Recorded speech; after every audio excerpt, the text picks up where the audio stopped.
For the millionaires I interviewed, learning and self-improvement were top priorities. 49% reported that they took a few minutes every day to learn new words, and 61% shared that they practiced new skills, a sport or online class, for a minimum of 2 hours a day. Another 63% said they listened to audiobooks during their work commutes. 71% said they often read self-help books.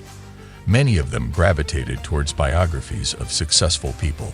One strategy that came up many times during my interviews was the 5-to-1 listening rule. In group settings, for every minute they spoke, the millionaires listened for 5 minutes. This helped them to strengthen their work relationships and get a number of different perspectives on a given issue. And 81% said that they actively sought feedback from others every day, both inside and outside of the workplace. In my study, 86% of self-made millionaires worked an average of 50 hours or more a week. But they didn't work alone. Many succeeded because they focused on their strengths and figured out a way to outsource their weaknesses.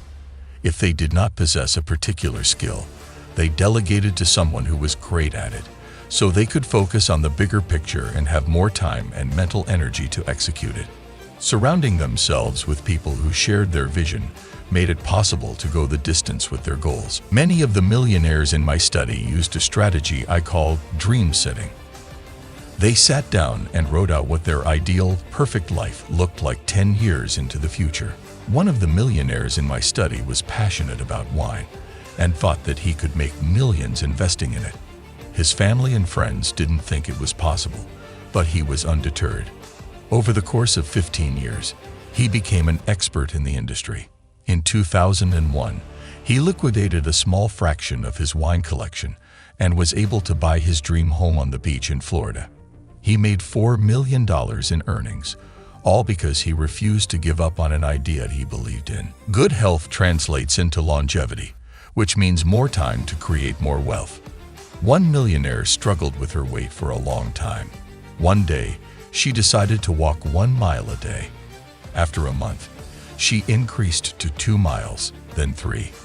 By the time I interviewed her, she had run 3 marathons. She attributed her energy, focus, and drive to succeed in part to these incremental fitness goals that changed her life. Slow and steady wins the race.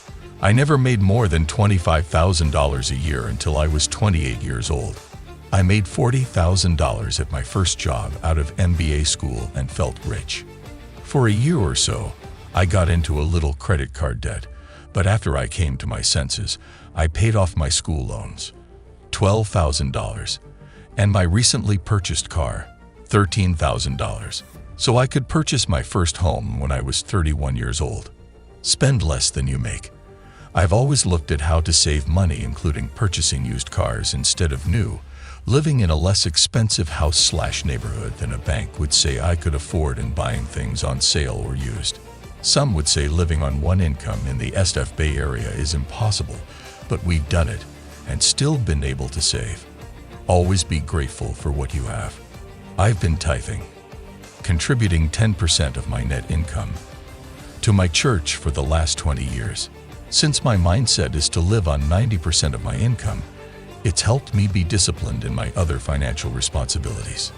Take advantage of financial opportunities at work outside of your base income.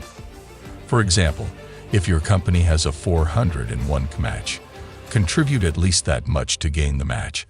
I used to have an ESPP, employee stock purchase plan, at work, and even though my budget was tight, I'd buy company stock at 15% below market rate and then sell 6 months later if I needed to pay expenses.